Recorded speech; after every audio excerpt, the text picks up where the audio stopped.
ஆதியாகமம் அதிகாரம் 11 வசனம் 1. பூமி எங்கும் ஒரே பாஷை, ஒரே விதமான பேச்சும் இருந்தது. வசனம் 2. ஜனங்கள் கிழக்கே இருந்து பிரயாணம் பண்ணுகையில் சிரியர் தேசத்திலே சமபூமியாக கண்டு அங்கேயே குடியிருந்தார்கள்.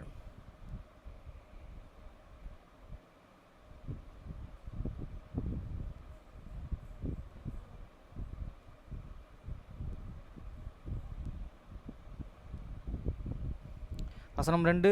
ஜனங்கள் கிழக்கே இருந்து பிரயாணம் பண்ணுகையில் சினியர் தேசத்திலே சமபூமியை கண்டு அங்கே குடியிருந்தார்கள். வசனம் 3. அப்பொழுது அவர்கள்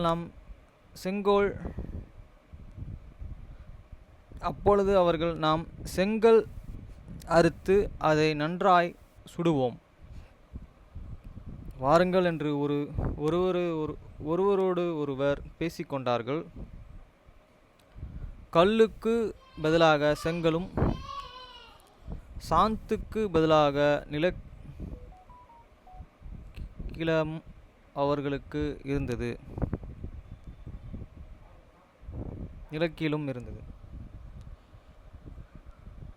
வசனம் 4. பின்னும் அவர்கள் நாம் பூமியின் மீதெங்கும் சிதறி போகாதபடிக்கு நமக்கு ஒரு நகரத்தை, வனத்தை,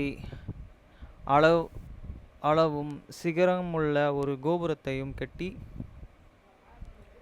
நமக்கு ஒரு பேர் உண்டாக பண்ணுவோம், வாருங்கள் என்று சொல்லி கொண்டார்கள். வசனம் 5. மனுப்புத்திரர்கள் கட்டுகிற நகரத்தையும் கோபுரத்தையும் பார்ப்பதற்கு கர்த்தர் இறங்கினார். வசனம் 6. அப்பொழுது கர்த்தர், இதோ ஜனங்கள் ஒரே கூட்டமாய் இருக்கிறார்கள், இவர்கள் அனைவருக்கும் ஒரே பாஷையும் இருக்கிறது. இவர்கள் அதை செய்யத் தொடங்கினார்கள். அப்பொழுது தாங்கள் செய்ய நினைத்தது ஒன்றும் மாட்டாது என்று இருக்கிறார்கள். வசனம் 7. நாம் இறங்கி போய் ஒருவர் பேசுவதை மற்றொருவர் அறியாதபடிக்கு அங்கே அவர்கள் பாஷைகளை தாறுமாறாக்குவோம் என்றார். வசனம் 8. அப்படியே கர்த்தர் அவர்களை அவ்விடத்திலிருந்து பூமியின் மீதெங்கும் சிதறி போக பண்ணினார். அப்பொழுது நகரம் கட்டுகிறதை விட்டுவிட்டார்கள். வசனம் 9. பூமி எங்கும் வழங்கின பாஷையை கர்த்தர் இவ்விடத்தில் தாறுமாறாக்கினபடியால் அதன் பெயர் பாபேல் எனப்பட்டது. கர்த்தர் அவர்கள் அவ்விடத்திலிருந்து பூமி மீதெங்கும் சிதறி போக பண்ணினார். வசனம் 10. சோமுடைய வம்ச வரலாறு. ஜலப்பிரளயத்திற்கு உண்டாகி 2 வருஷத்திற்கு பின்பு சோம் 100 வயதான போதோ அர்போக்சத்தை பெற்றான். வசனம் 11. சோம் அர்போக்சத்தை பெற்ற பின் 500 வருஷம் உயிரோடு இருந்து குமாரரையும் குமாரத்திகளையும் பெற்றான். வசனம் 12. அர்போக்சத் 35 வயதான போதோ சாலாவை பெற்றான். வசனம் 13. சாலாவை பெற்ற பின்பு அர்போக்சத் 300 வருஷம் உயிரோடு இருந்து குமாரர்களையும் குமாரத்திகளையும் பெற்றான். வசனம் 14. சாலால் 30 வயதான போதோ எபோரை பெற்றான். வசனம் 15. எபோரை பெற்ற பின் சாலால் 103 வருஷம் உயிரோடு இருந்து குமாரர்கள் குமாரத்திகளை பெற்றான். வசனம் 16. ஏபோர் 34 வயதான போதோ போலாக்கை பெற்றான். வசனம் 17. போலாக்கை பெற்ற பின் ஏபோர் 430 வருஷம் உயிரோடு இருந்து குமாரரையும் குமாரத்திகளையும் பெற்றான். வசனம் 18. போலோ 30 வயதான போதோ கூராவை பெற்றான். வசனம் 19. கூராப் பெற்ற பின் போலோகு 280 வருஷம் உயிரோடு இருந்து குமாரரையும் குமாரத்திகளை பெற்றான். ரோகோ 32 வயதான போதோ சோரோகை பெற்றான். வசனம் 21. சோரோகை பெற்ற பின் ரோகோ 207 வருஷம் உயிரோடு இருந்து குமாரர்கள் குமாரத்திகளை பெற்றான். வசனம் 22. ரோகு 30 வயதான போதோ நாகோரை பெற்றான். வசனம் 33. நாகோரை பெற்ற பின்பு சோரோகு 200 வருஷம் உயிரோடு இருந்து குமாரர்கள் குமாரத்திகளை பெற்றான்.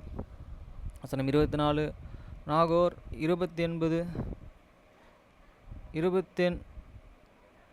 21 வயதான போதோ தோரோகை பெற்றான். வசனம் 25. தோரோகை பெற்ற பின்பு நாகோர்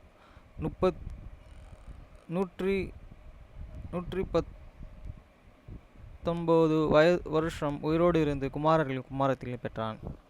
தோரோக் 70 வயதான போதோ ஆபிரகாம் நாகார் ஆரான் என்பவர்களை பெற்றான். வசனம் 27. தோரோகுடைய வம்ச வரலாறு. தோரோக் ஆபிரகாம் நாகார் ஆரான் என்பவர்களை பெற்றான். சாரான் லோத்தை பெற்றான். வசனம் 28.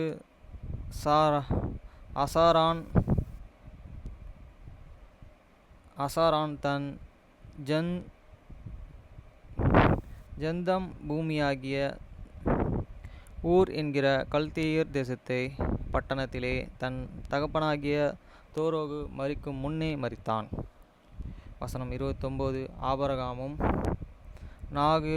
நாகோரும் தங்களுக்கு பொன் கொண்டார்கள். ஆபிரகாமுடைய மனைவிக்கு சாராய் என்று பெயர், நாகோருடைய மனைவிக்கு மில்காள் என்று பெயர். அவள் ஆரோனுடைய குமாரத்தி. அந்த ஆரோன் மில்காளுக்கும் இஸ்காலுக்கும் தகப்பன். 30. சாராய்க்கு பிள்ளை இல்லை, மலடியாயிருந்தாள். வசனம் 31. தோரோகு தன் குமாரனாகிய ஆபிரகாமையும் ஆரோனுடைய குமாரனும் தன் போரோனுமாயிருந்த லோத்தையும் தன் குமாரன் ஆபிரகாமுடைய மனைவியாகிய தன் மருமகள் சாராயும் அழைத்து கொண்டு இவர்களுடனே ஊர் என்ற கல்தேயருடைய பட்டணத்தை விட்டு கானான் தேசத்துக்கு போக புறப்பட்டன. அவர்கள் ஆரோன் மட்டும் வந்தபோதோ அங்கேயே இருந்து விட்டார்கள். வசனம் 32. தோரோகுடைய ஆயுசு நாட்கள் 205 வருஷம். தோரோகு ஆரோனிலே மரித்தான்.